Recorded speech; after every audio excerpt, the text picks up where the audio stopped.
Hey there. Do what thou wilt shall be the whole of the law. Lexi Eve here, and today I'm going to be going over books for beginners. So you can check a link in the description if you want to have a Google Doc version of this list of books. I'm going to be naming each one at a time, and I'll give a very brief summary on what you might hope to expect or get out of reading each book. There's probably about 20 to 50 in here, and so I'm not going to take too much time on each one. If you've read most of these, or all of them, I also have the AA curriculum, which is for not only beginners, but intermediate and advanced students of the Lima as well. So you might check that in the description. There are also several websites that you could get online versions or PDFs of these books if you don't have the money to buy hard copies. Some of them are out of print and could go for quite a lot of money, and yeah, that could be a bar to people trying to access this literature, but thankfully it is online for free. So with that, I'm going to begin. The first 10 books on the list are The Equinox, Volume 1 by Aleister Crowley. Now, you don't necessarily have to read these all at one time before you go on to other books on this list. You might read number 1, and then pick another book from this list besides these first 10, then come back and read number 2. But I personally do recommend reading them in order so you know which ones you've gone through so far, so you don't accidentally skip one. I don't necessarily think that the work inside of them has to be done in that order. In fact, some of the practices that might be in the beginner books, like the first 2 or 3, might be practices that you do much later on in your magical career. But Crowley published them as he published them. But I do recommend going in numbers 1, 2, 3, 4, so on, in order, even before going on to the Blue Equinox, etc. Crowley described the Equinox Volume 1 as an arc whereby the occult practice of the Lima might be preserved in the event of a global catastrophe, such as climate change or all-out world war where society is completely broken.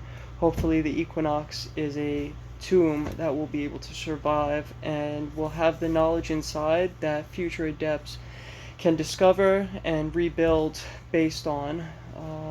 Yeah, so it's kind of grim and dark, but given what we're living through as a species, what we're not doing, it's a pretty cool idea to preserve this science.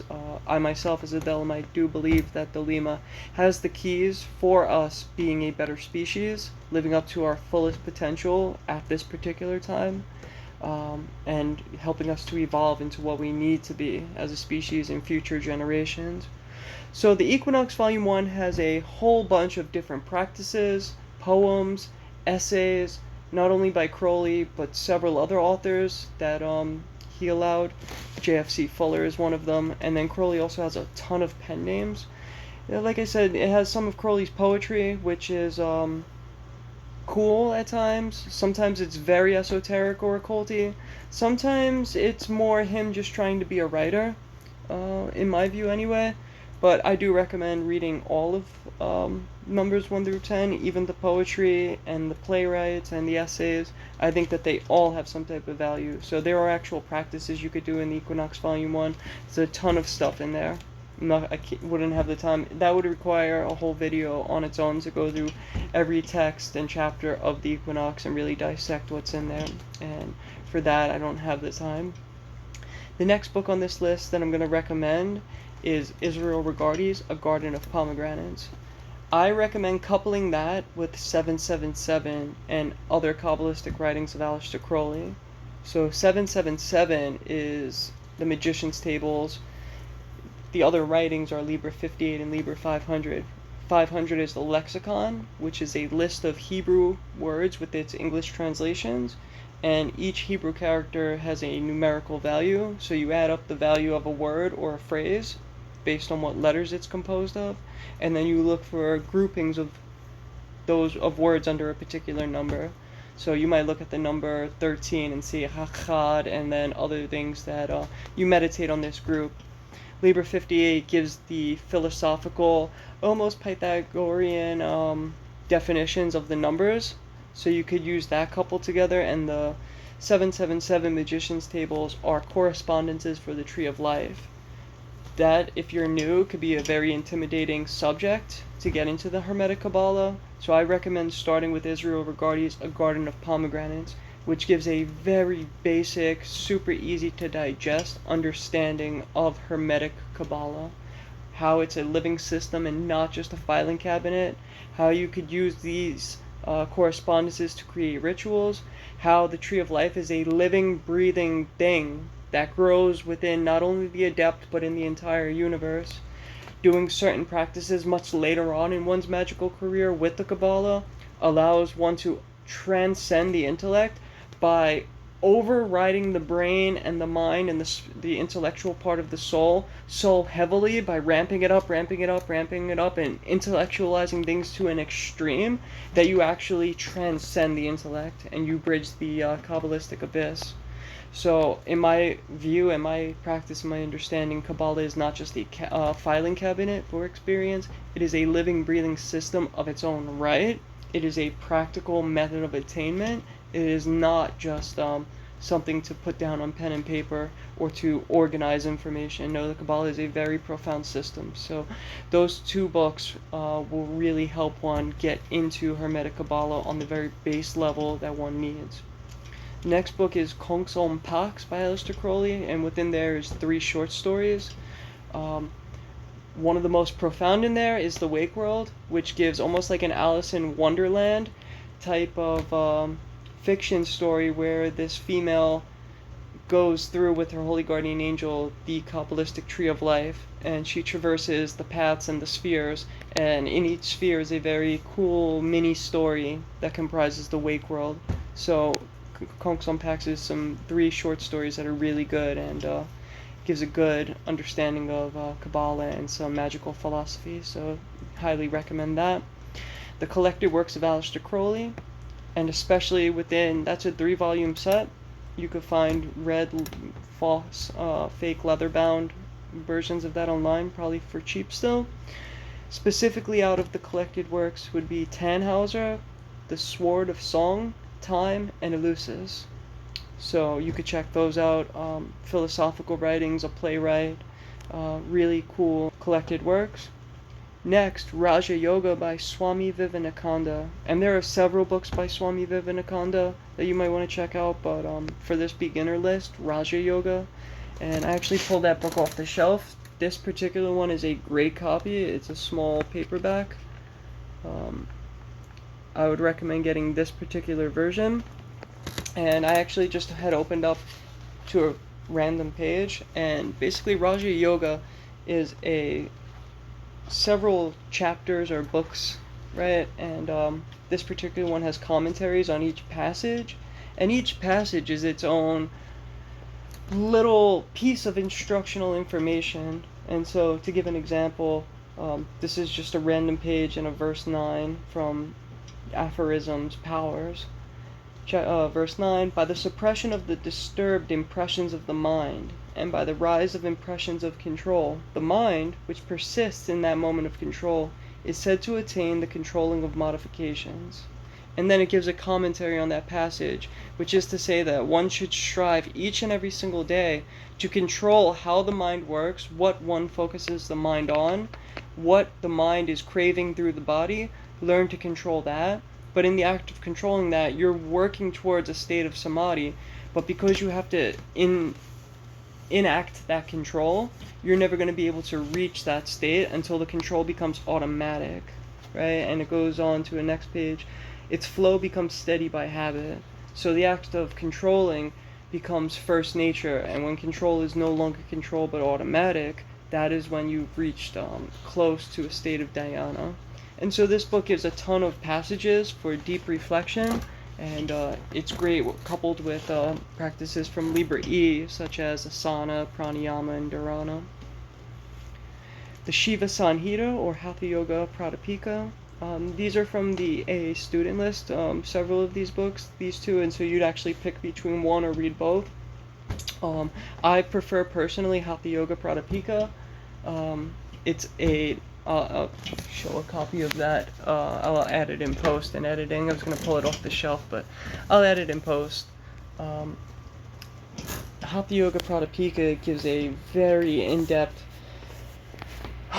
outline of how to do hatha yoga. It's best to do it with a teacher because you could pick practices that you don't need, and if you don't know what you're doing, you could hurt yourself on the mat.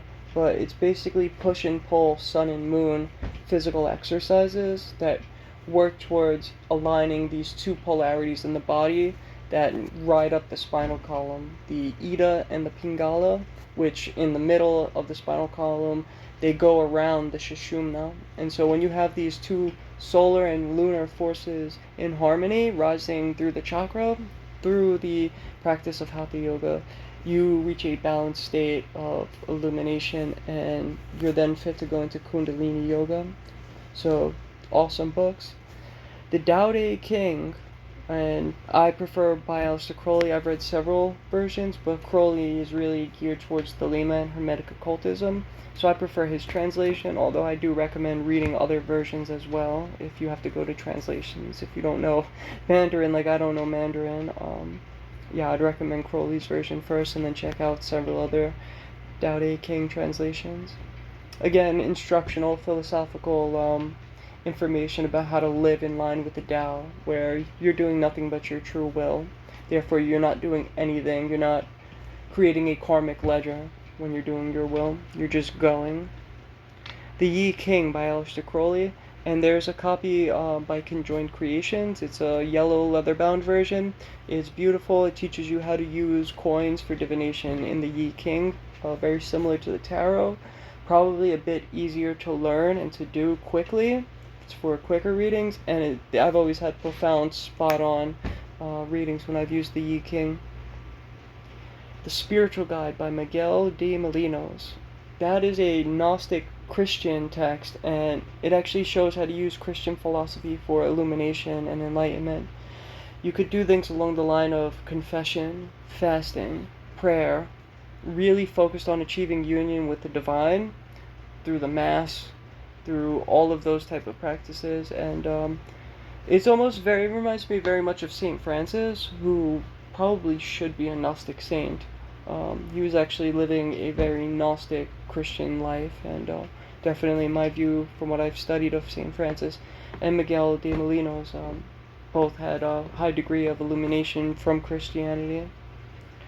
Ritual et Dogma de la Haute Magie by Eliphas Levi. And I hate Arthur Edward Wade. I don't hate him, but I don't like his writings. They're very dry, boring, and miss the mark at times. There's, I forget if it's Donald Tyson. I have a copy here. I believe it's Donald Tyson did a translation. I recommend that version of Eliphas Levi's Ritual and of High Magic. Ritual and Dogma of High Magic. In that is a 222 chapter books, each chapter pertaining to the tarot, from chapter 0 through 21 or 1 through 22. And it gives either doctrine or a practice based on that tarot card and that path on the Tree of Life. So, for instance, chapter 13 pertains to the Death card, so it's about necromancy, so on and so forth. Every chapter pertains to a different path, different practice. Path of Shin would be evocation, right?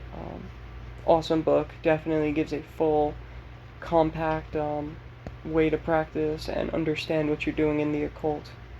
Very concise, easy to read, super easy to understand and put into practice. The Goetia of the Lemegeton of Solomon the King. You might also go to the full Lemegeton, read all 4 or 5 books. The Greater Key, I forget what the other ones are called off the top, but the Angelic Magic as well. I don't recommend practicing them, but to have a knowledge of how to summon spirits, be they high or low spirits, is super helpful. How to create talismans, how to use sigils to work with specific entities, how to consecrate magical weapons, all super useful information that could be found in Lemegeton. The Book of the Sacred Magic of Abramel and the Mage. I prefer the newest version that's come out, which was a German translation, which opts for an 18-month or up to 18-month operation, as opposed to the French translation that the Golden Dawn used. I'm sure everybody's heard of Sacred Magic of Abramel and the Mage. It's basically a very long working to attain the knowledge and conversation with the Holy Guardian Angel. You could also go to Liber 418, and couple reading this book. Don't substitute, but couple reading chapter of the Eighth Aether, which gives a full ritual, very inspired by the Abramelin working. So that's a very long series of magical operations, prayers, fasting, specific rituals that are done every single day, multiple times a day, at that specific purpose of attaining your spiritual guide. The Book of Lies by Aleister Crowley. That is an awesome text. I laugh because at first, if you don't know anything about the occult, you might be reading it and miss the mark and just think, oh, this is something spiritual, and then be a little bit more informed in Crowley and come back to it and be like, wait, this is just a bunch of dick jokes? What the fuck is this? And then come back to it sometime later after you've been practicing the Lima for some long time and come back and read it a third, fourth, fifth time and be like, whoa, these dick jokes are really fucking deep. So it's a bunch of poems by Aleister Crowley. Some of them are very snarky. There are a few rituals in it, such as the Mass of the Phoenix, which is a Eucharistic solitary ritual. Super cool. There's the Star Ruby Banishing and the Star Sapphire Hexagram ritual. Both are awesome rituals, and there's a bunch of other cool stuff in the Book of Lies. Next is Magic Book 4 by Aleister Crowley, and that's 4 different, I can barely call them chapters. It's like 4 books in one book. Part 1 is basically yoga. Part 2 is magical weapons and how to use them both in your temple, your altar, and in ritual. Part 3 is very inspired by Eliphas Levi's doctrine of high magic. And there are some practices in it, but it's mostly the theories behind ceremonial magic, so that's part 3. And then part 4 is the reception of the Book of the Law and how the Lima came to be, based on Crowley trying to do the Abramelin working and then landing in Cairo and finding the stele, and that whole story of how he received the Book of the Law through his holy guardian angel Iowaz. So Magic Book 4 is super big, super profound, definitely lower down on this list, but definitely mandatory. Next, the Holy Books of the Lima, which is, as it says, the Holy Books of the Lima. It's, I forget how many of them there are, maybe 10 to 15 of them, all fairly short, some of them a couple of chapters, some of them 7 to 10 chapters, right? 7 chapters for book 7. And yeah, it's a bunch of profound, biblical, almost writings that break down the esoteric and occult values of the Lima, whether it's through analogy, metaphor, story, symbolism, Kabbalah, and yeah, it's really cool to sit down and break down these texts and apply them to oneself. I'm gonna list all of these together because there's a few yogic texts here. The Upanishads, the aphorisms of Patanjali, the Dhammapada. So those 3, I recommend. They are basically more yogic philosophy, Buddhist philosophy, very similar to how Raja Yoga is written. It's the Upanishads, for instance, is basically a story of a specific general working with, I believe it's Krishna, and he's on the battlefield, and he reaches enlightenment at that moment, and he suddenly realizes, wait, should I not be doing war right now, because people are going to die? Isn't that anti-spiritual? And he comes to realize through Krishna, I forget exactly if it's Krishna, but comes to realize, no, my path is to be a general. I must do this, because something worse could probably happen if I'm not doing my will, especially on a karmic level to him. So, and then the aphorisms of Patanjali are also more aphorisms, more small little couple verse statements, one after another, that break down how to conduct oneself physically, mentally, and spiritually. And the Dhammapada is basically the same thing, but coming from the Buddha. The Star in the West is by J.F.C. Fuller, all about Hermetic occultism. I haven't read it in so long, I do a very poor job of giving a summary at this point. Read it once or twice. Crowley recommended it highly. I should probably go back to it myself, but The Star in the West by J.F.C. Fuller. The Varieties of Religious Experience by William James. And like that book says, it breaks down the psychological and sociological aspects of why people practice religion, what enlightenment is and isn't from those points of view, and how you might attain some of those states of consciousness and being, whether they're healthy or not, whether they're real or not, what does real mean in those senses. And then this last one actually came from my teacher, and I hadn't read it until way after his passing, and I loved it so much. And this is a fiction book called Stranger in a Strange Land, and it's basically, I'm gonna give away the plot very quickly. The Archangel Michael incarnates as a man who was born on the planet Mars during the first human expedition to Mars to try to colonize and create an habitable place for humans, maybe even create an ozone layer and then terraform.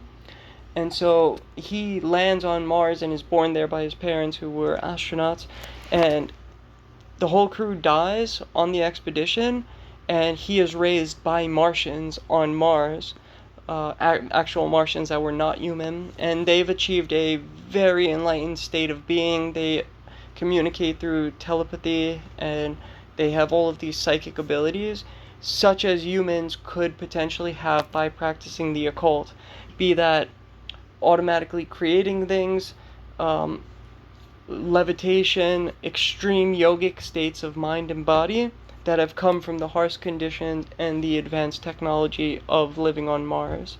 So Stranger in a Strange Land, he eventually comes back to Earth. He is the stranger, and he creates almost this occult school, and he has a following and teaches people how to live in line with this Martian philosophy, which is extremely yogic and extremely magical, and such a cool fiction book. So there you have it. These are my recommended books to start. I try to put them in a good enough order, so you might just download this list and yeah, check them out. So that's the video. Peace.